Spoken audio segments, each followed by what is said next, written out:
جو وہ جو ملیں گے اور ایک دوسرے سے گریٹنگ شیئر کریں گے وہ تحیہ ہے، کیونکہ تحیہ کا لفظی معنی تو ہوتا ہے زندگی کی دعا دینا، تو اصل میں یہ تحیہ تحفہ دینا. تو اس کا ذکر آ گیا سورہ نساء کے اندر بھی، سورہ نساء کی آیت نمبر 86 میں بھی اس کا ذکر آ گیا، اور اسی طرح سورہ یونس کی آیت نمبر 10 کے اندر بھی اس کا ذکر آ گیا. اس پہ بہت تفصیل سے گفتگو ہو چکی کہ تحیہ کیا ہوتا ہے.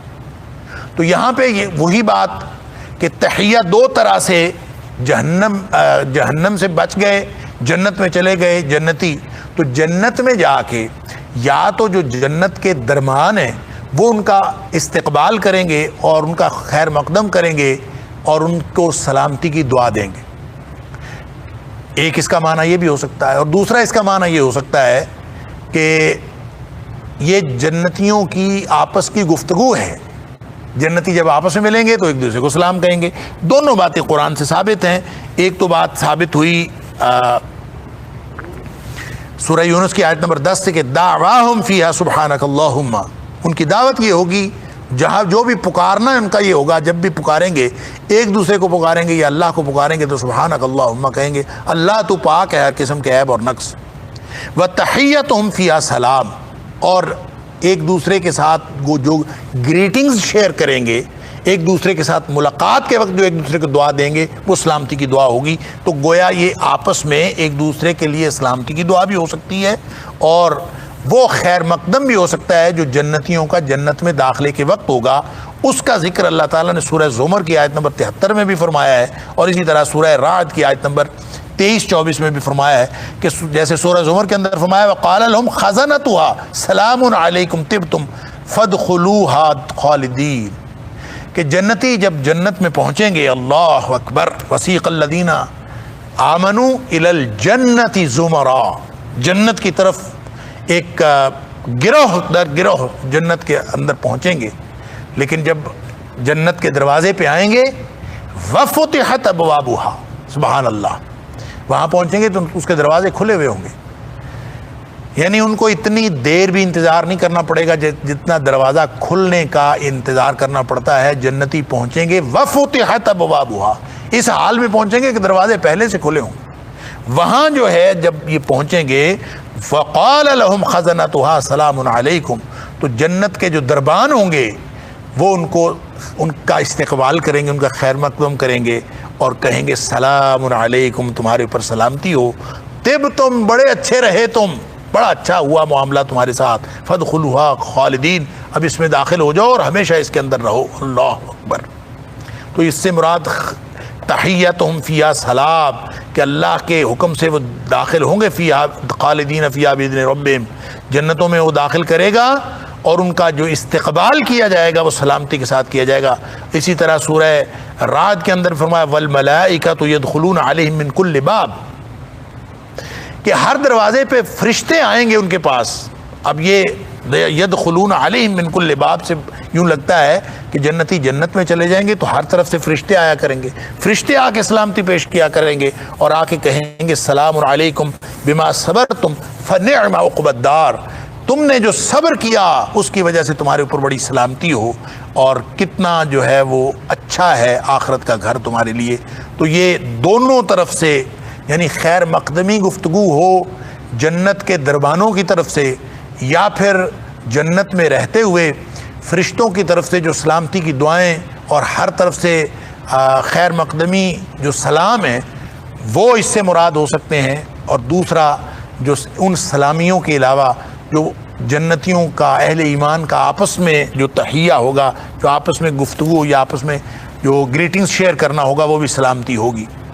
اللہ تعالی ہم سب کو جنت الفردوس کے اندر لے جائے. الم تر کیف ضرب اللہ مثلا، اب یہ وہ بات ہے جو پہلے میں عرض کر چکا ہوں کہ تمثیل اللہ تعالیٰ نے بیان فرمائی. پہلے کفار کے اعمال کی تمثیل پیچھے ہو چکی کہ اس کو راکھ کی مثال دی گئی. اب یہاں پہ اللہ تعالیٰ نے ایک اور مثال، الم ترى، کیا تو نے دیکھا نہیں، کیف ضرب اللہ مثلا، کس طرح مثال بیان کی ہے اللہ نے، کلمۃ طیبۃ، پاکیزہ بات کی مثال، کلمہ طیبہ کی مثال، کشجرۃ طیبۃ، وہ بالکل ایسے ہے جیسے پاکیزہ درخت ہو. پاکیزہ درخت کی مثال ہے، کلمہ طیبہ کی مثال ایسے ہے جیسے کشجرۃ طیبۃ، جیسے پاکیزہ درخت ہو۔ اچھا، یہ جو مثلاً ہے، یہ مثل اور مثل، یہ دو الفاظ قرآن حکیم میں مختلف مقامات پر استعمال ہوا ہے، مثل بھی اور مثل بھی۔ اب جہاں مثل کا لفظ آتا ہے وہ مشابہت کے لیے آتا ہے، اور جہاں مثل کا لفظ آتا ہے وہ مشابہت کے لیے نہیں آتا، وہ کسی، یعنی جب دو چیزوں کا موازنہ کیا جائے اور اس میں اس کی مشابہت کا ذکر ہو تو پھر مثل کا لفظ استعمال کیا جاتا۔ معنی تو یہی ہے کہ اس کی مثال، تو گویا وہ اس جیسا ہے، اس کی مثال اس کی طرح ہے۔ لیکن جب مثل میم پر زبر کے ساتھ استعمال کیا جاتا ہے تو اس کا مطلب ان صفات کی ڈسکرپشن ہوتا ہے، ان صفات کا اظہار ہوتا ہے جو چیز کے اندر ہوتی ہیں جس کی مثل بیان کی جا رہی ہوتی۔ تو مثل کا مطلب کسی دوسری چیز کے ساتھ موازنہ کرتے ہوئے اس کی مشابہت ہرگز نہیں ہے،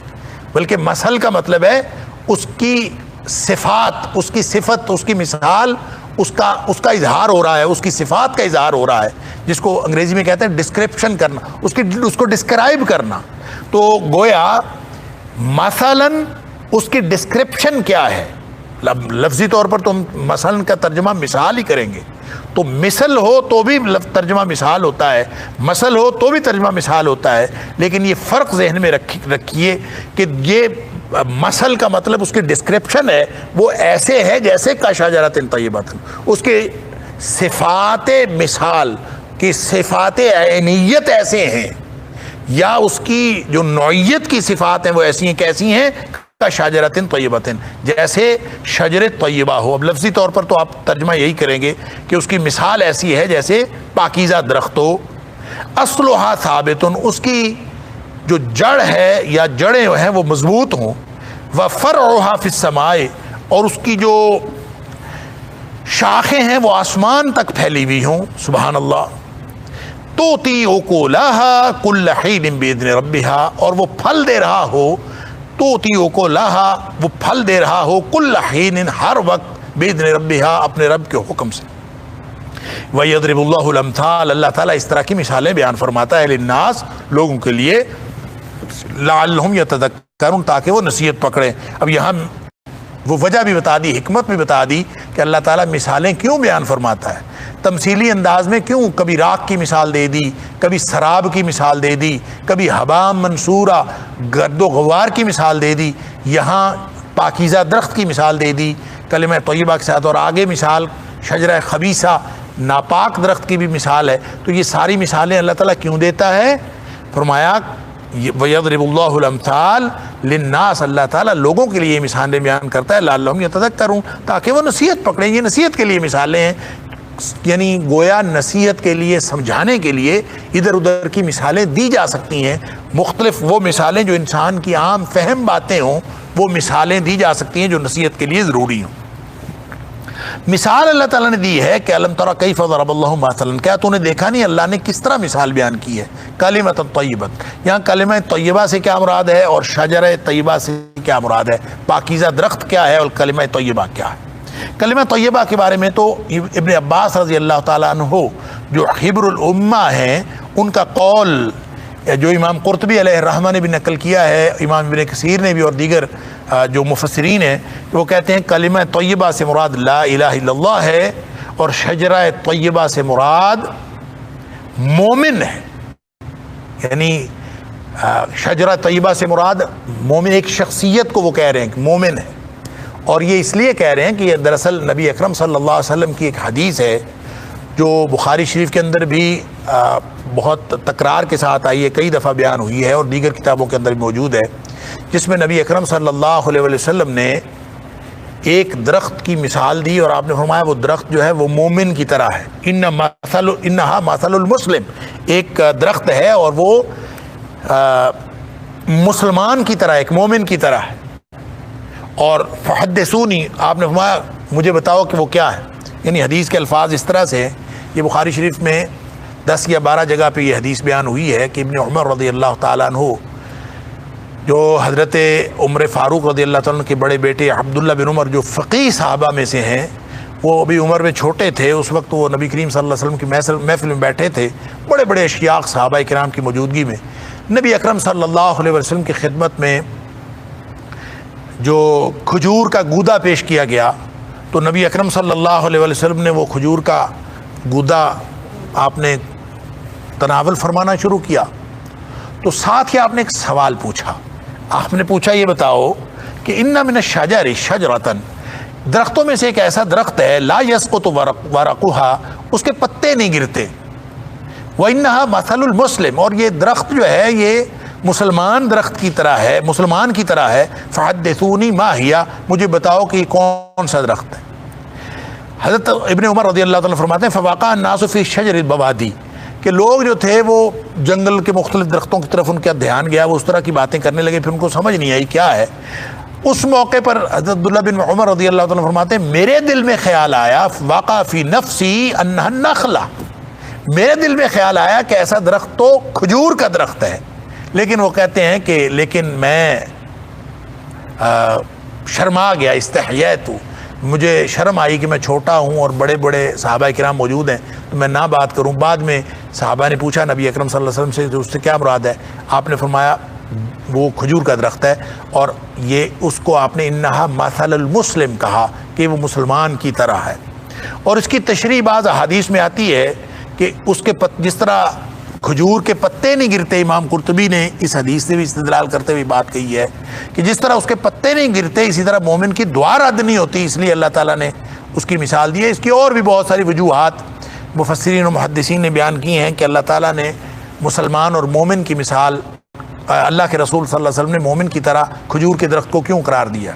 یہاں اللہ تعالیٰ نے جو قرآن میں اس کی مثال، اس کی وجہ بیان فرمایا ایک تو اصلھا ثابت، جڑیں بڑی مضبوط ہوتی ہیں کھجور کی، یعنی آپ کھجور کی جڑوں کو کاٹ بھی دیں وہ کہیں نہ کہیں سے پھر نکل آتی ہیں، اور اتنی زیادہ گھنی اور مضبوط جڑیں ہوتی ہیں کہ جتنی مرضی آندھی آئے سارے درخت گر جاتے ہیں، کھجور کا درخت نہیں گرتا، حالانکہ اتنا لمبا ہوتا ہے. اللہ اکبر. تو بالعموم اس کی جڑیں جو ہیں وہ تمام درختوں سے زیادہ، اور اس کی جو شاخیں ہیں وہ اس قدر بلند ہوتا ہے کہ سارے درختوں سے اوپر نکل جاتا. اور باقی درخت جو ہیں اپنی جھاڑیاں ادھر ادھر، اپنی ٹہنیاں جو ہیں وہ ادھر ادھر پھیلاتے ہیں جس سے دوسرے لوگوں کو تنگی بھی ہوتی ہے، لیکن یہ کھجور کا درخت ایسا ہے اپنا تنے کو لے کر بالکل سیدھا اوپر نکل جاتا ہے، اور اوپر جا کے اس کے پھل بھی اوپر ہوتا ہے اور اس کے پتے بھی اوپر ہوتے ہیں، پتے اس کے گرتے بھی کوئی نہیں ہیں. تو اللہ تعالیٰ یہاں فرماتا ہے کہ اصلھا ثابت، اس کی جڑیں مضبوط ہیں، وفرعھا فی السماء، اس کی شاخیں آسمان تک، یعنی آسمان سے مراد بلندی تک پھیلی ہوئی ہیں. یہ مثال دی، اور ظاہر اس سے مراد کھجور کا درخت ہے. اور اس کی وضاحت خود نبی کریم صلی اللہ علیہ وسلم نے بھی مختلف احادیث میں کر دی، کہ جیسے ترمذی شریف کے اندر حدیث ہے حضرت انس بن مالک رضی اللہ عنہ اس کے راوی ہیں، اس حدیث میں بھی یہی منظرنامہ ہے کہ نبی کریم صلی اللہ علیہ وسلم تشریف فرما تھے، آپ کو ایک تھال پیش کیا گیا، اوتیہ رسول اللہ صلی اللہ علیہ وسلم بقناع علیہ رطب، کہ آپ کو ایک تھال پیش کیا گیا، اس کے اوپر تازہ کھجوریں تھیں. تو نبی کریم صلی اللہ علیہ وسلم نے اس موقع پر یہی آیت تلاوت فرمائی. آپ نے فرمایا مثلا کلمۃ طیبۃ کشجرۃ طیبۃ اصلھا ثابت وفرعھا فی السماء تؤتی اکلھا کل حین باذن ربھا. یہ نبی اکرم صلی اللہ علیہ وسلم نے تلاوت فرمائی، اور آپ نے فرمایا قال ہی النخلہ. سبحان اللہ. حضرت انس بن مالک رضی اللہ تعالیٰ فرما رہے ہیں کہ یہ تلاوت فرمانے کے بعد نبی کریم صلی اللہ علیہ وسلم فرمایا اس سے مراد کھجور کا درخت. تو گویا جو حضرت ابن عباس رضی اللہ تعالیٰ فرما رہے ہیں کہ اس سے مراد مومن ہے، تو حضرت انس بن مالک رضی اللہ تعالیٰ جو فرما رہے ہیں کہ نبی کریم صلی اللہ علیہ وسلم فرمایا کہ اس سے مراد کھجور ہے، کھجور کا درخت ہے، تو ایک ہی بات ہے، کیونکہ یہ بات بھی نبی کریم صلی اللہ علیہ وسلم نے وضاحت فرما دی کہ انہا مثل المسلم، کہ وہ درخت جو ہے وہ مسلمان کی مثال کی طرح ہے، مومن کی مثال کی طرح ہے. پھر آپ نے اگلی مثال جو آگے شجرہ خبیثہ کی دی، وہ بھی اسی حدیث میں آیا کہ آپ نے پھر وہ آیت بھی پڑھی جو اس سے اگلی آیت ہے وَمَثَلُ كَلِمَةٍ خَبِيثَةٍ، کہ جو ناپاک بات ہے اس کی مثال اللہ تعالیٰ دیتا ہے كَشَجَرَةٍ خَبِيثَةٍ، ایک ناپاک درخت کی اجتثت من فوق الارض، جو زمین کے اوپر سے ہی اکھڑ گیا، ما لها من قرار، اس کو کوئی سک نہیں ہے، وہ اپنی جڑیں نہیں، اس کی کوئی جڑ شڑی نہیں ہے. تو اس سے مراد نبی کریم صلی اللہ علیہ وسلم فرمایا وقال ہی الحنزل، یہ حنزل کا درخت ہے، اندرائن کا درخت ہے جس کو تما کہتے ہیں پنجابی میں، کہ وہ بالکل اس کی جڑ اوپر پڑی ہوتی ہے اور کسی بھی وقت وہ اوپر سے اکھڑ جاتی ہے، اس کی کوئی حیثیت نہیں ہے۔ گویا نبی کریم صلی اللہ علیہ وسلم نے ان دونوں درختوں کی جو مثال ہے جو قرآن میں دی گئی، شجرہ طیبہ اس سے مراد کھجور کا اور شجرہ خبیثہ اس سے مراد اندرائن کا یا حنظل کا درخت ہے، یہ خود نبی کریم صلی اللہ علیہ وسلم نے وضاحت فرما دی۔ اب یہ کلمہ طیبہ سے مراد پاکیزہ کلمہ لا الہ الا اللہ محمد رسول اللہ، جیسے خود حضرت ابن عباس رضی اللہ تعالیٰ قول ہے، ہو سکتا ہے یہ مراد بھی ٹھیک ہے، لیکن اس سے مراد تمام دینی تعلیمات، ہر پاکیزہ بات جو دل میں گھر کر جائے، یہ عقیدہ بتایا گیا ہے، یہ مومن کے عقیدے کی بات ہے، صرف کلمے کی بات نہیں ہے، یہ عقیدے کی بات ہے۔ اصلها ثابت، یہ مثال ایسے ہے کہ جیسے جس کی جو مومن کے دل میں پاکیزہ بات ہوتی ہے، جو عقیدہ ہوتا ہے، وہ کلمہ طیبہ ایک شجرہ طیبہ کی طرح ہوتا ہے جس کی جڑ مضبوط ہو، یعنی جس کا عقیدہ مضبوط ہے اس کی جڑ مضبوط، جڑ مضبوط ہوگی یعنی عقیدہ مضبوط ہوگا تو اس کا عمل، اس کا پھل آئے گا، یعنی اس کا عمل جو ہے اتنا زیادہ اچھا اور اونچا عمل ہوگا، اور قیامت والے دن تک وہ آسمان کے اوپر اپنے پھل جمع کرتا رہے گا۔ یہ گویا مثال دی ہے اس کی۔ البتہ اس سے مراد اکیلا کلمہ طیبہ، وہ جو عقیدے کی بات ہو، وہ لا الہ الا اللہ محمد الرسول اللہ، یعنی کلمہ توحید ہو اور کلمہ رسالت ہو، عقیدہ توحید ہو، عقیدہ رسالت ہو، یا پھر ان کے ذیل میں دیگر جتنی تعلیمات ہیں وہ ساری کی ساری ہوں، جب وہ عقیدے کی حد تک دل میں گھر کر جائیں تو اس کی مثال اس شجرہ طیبہ کی ہے جس کی جڑیں مضبوط ہیں اور اس کو ہر وقت پھل دیتا رہتا ہے۔ اس لیے کہ ایک حدیث، وہ بھی حضرت انس رضی اللہ تعالیٰ عنہ سے، جس کا ذکر امام قرطبی علیہ الرحمہ نے اپنی تفسیر کے اندر کیا ہے، اس میں انہوں نے نبی اکرم صلی اللہ علیہ وسلم کے ساتھ جو قول منسوب کیا ہے ایک حدیث کے حوالے سے، اس میں انہوں نے اور تفصیل بیان کی ہے ساری تعلیمات کی۔ فرمایا کہ وہ حضرت انس بن مالک رضی اللہ تعالیٰ عنہ سے روایت ہے، اور یہ حدیث مجھے کسی حدیث کی کتاب میں تو نہیں ملی، البتہ امام قرطبی علیہ الرحمہ نے اپنی تفسیر میں اس کو ذکر کیا ہے اور دیگر مفسرین نے بھی اس کو ذکر کیا ہے کہ حضرت انس رضی اللہ تعالیٰ عنہ نبی کریم صلی اللہ علیہ وسلم سے روایت کرتے ہیں عن النبی انہ قال، ان النبی صلی اللہ علیہ وسلم انہ قال، کہ نبی کریم صلی اللہ علیہ وسلم نے فرمایا ان مثل الایمان، کہ ایمان کی مثال ایسی ہے کمثال شجرۃ ثابتۃ، جیسے ایک بڑی مضبوط جڑ والا درخت ہو، یہ مثال ہے ایمان کی۔ پھر اس کے بعد آپ نے ایمان کی مثال کو آگے واضح فرمایا، آپ نے فرمایا الایمان عروقها، وہ جو شجر ہے، وہ جو درخت ہے، اس کی جو رگیں ہیں وہ ایمان ہے، والصلاۃ اصلها، اس کی جڑیں جو ہیں وہ نماز ہے، نماز اس کی جڑ ہے، اس کی رگیں ایمان ہے، والزکاۃ فروعها، اس کی شاخیں زکوٰۃ ہے، والصیام اغصانها، اس کی ٹہنیاں روزے ہیں، اور وتعظی اللہ نباتها، اور اللہ کے لیے تکلیف دہ چیز کو رستے سے ہٹا دینا، یہ اس کے اوپر اس کے پودے ہیں، اس کی شجرکاری ہے۔ وحسن الخلق ورقها، اس کے پتے جو ہیں، وحسن الخلق، اور جو اخلاق کی اچھائی ہے، اچھا اخلاق، ورقها، اس کے پتے ہیں، والکف عن محارم اللہ ثمرتها، اللہ اکبر، اور اللہ کی حرمتوں سے رک جانا، اللہ کی حرمتوں سے ہاتھ روک لینا، یہ اس کا پھل ہے۔ اب اندازہ کیجئے یہ درخت کی مثال اس روایت کے اندر جو دی گئی ہے وہ یہ ہے کہ ایمان رگیں ہیں، نماز جڑیں ہیں، زکوٰۃ شاخیں ہیں، روزے اس کی ٹہنیاں ہیں، اللہ کے لیے رستے سے تکلیف دہ چیز ہٹانا، یہ اس کی شجرکاری ہے، اس کے درخت ہیں، اس کی نباتات ہے، اور پھر اچھا اخلاق جو ہے وہ اس کے پتے ہیں، اور اللہ کے حرمتوں سے رک جانا اس کا پھل ہے۔ تو یہ کس کو ملتا ہے؟ گویا جو شخص کلمہ طیبہ پر جس کا عقیدہ مضبوط ہوگا اسی کا عمل مضبوط ہوگا، اور عمل مضبوط ہوگا تو اس کو پھل ملے گا۔ اگر کسی کا عمل اچھا ہے، عقیدہ اچھا نہیں ہے، اور اس کا مطلب ہے اس کی جڑ ہی مضبوط نہیں ہے، تو اس کا عمل بھی اس کو فائدہ نہیں دے سکتا۔ اور اگر کسی کا عقیدہ اچھا ہو اور وہ عقیدہ لے کے پھرتا رہے، اس سے اچھے اعمال سرزد نہ ہو رہے ہوں، تو پھر بھی اس کو کوئی فائدہ نہیں ہے۔ یہ ہے اصل میں وہ اس تمثیل کا جو مقصد ہے کہ وہ نصیحت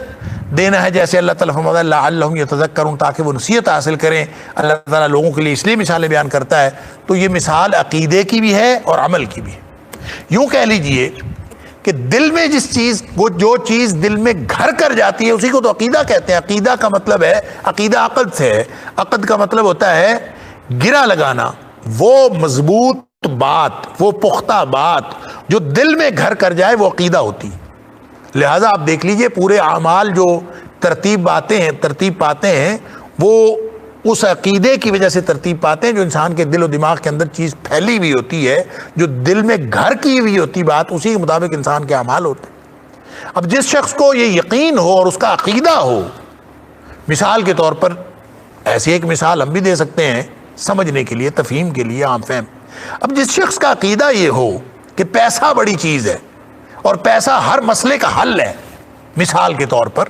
جس شخص کے دل میں یہ بات گھر کر گئی کہ پیسہ بڑی چیز ہے، تو ظاہر ہے وہ ہر وقت یہی سوچے گا نا، اسی مطابق سوچیں بڑھیں گی، اور